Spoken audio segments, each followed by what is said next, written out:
Hello, I'm Jordan Price, and my teachable point of view all centers on connections, on love, on showing our staff or our students that we actually care and that we can collaborate and do pretty much anything together.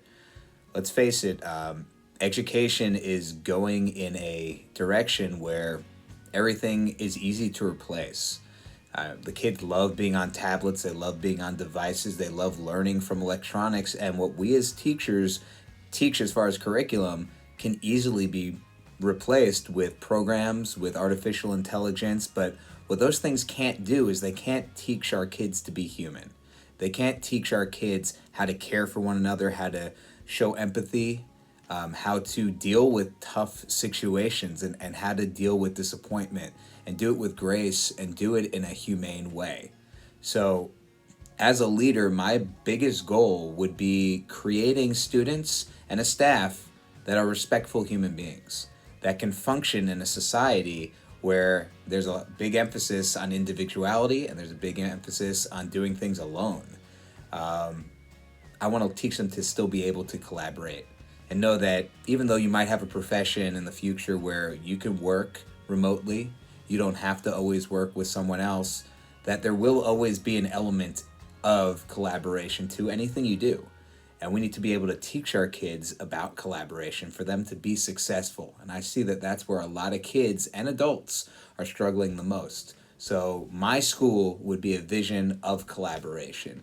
It would be a vision of warmth where you walk in that door and you automatically feel welcome there.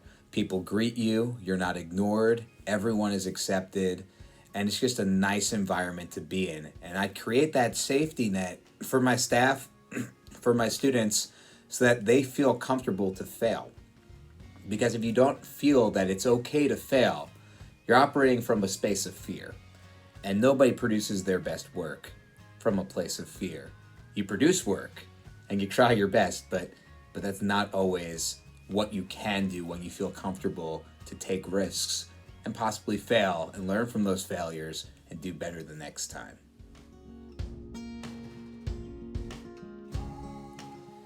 Emotional energy is a real thing. We need to be able to focus ourselves and be our best selves to do our best work.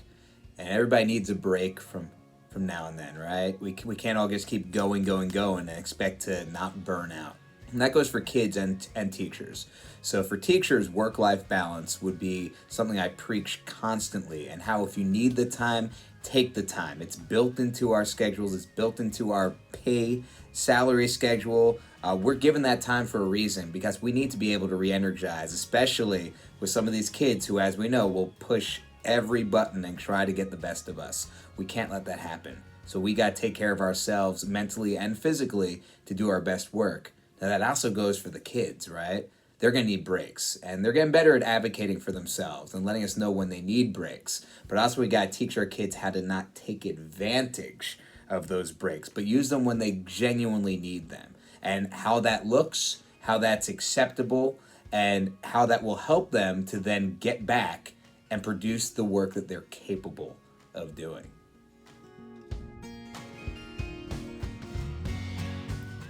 Now, in any leadership position, you're going to have some hard decisions to make.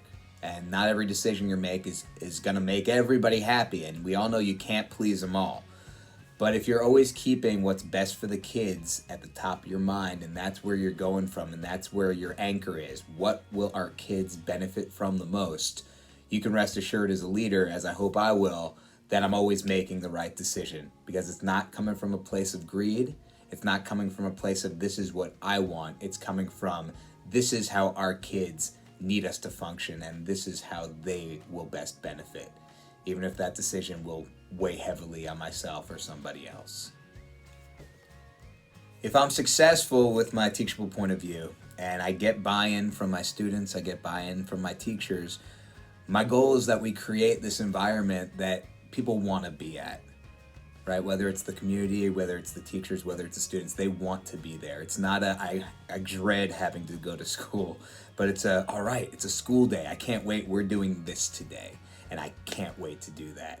If I've reached that, then I know I've attained my goal.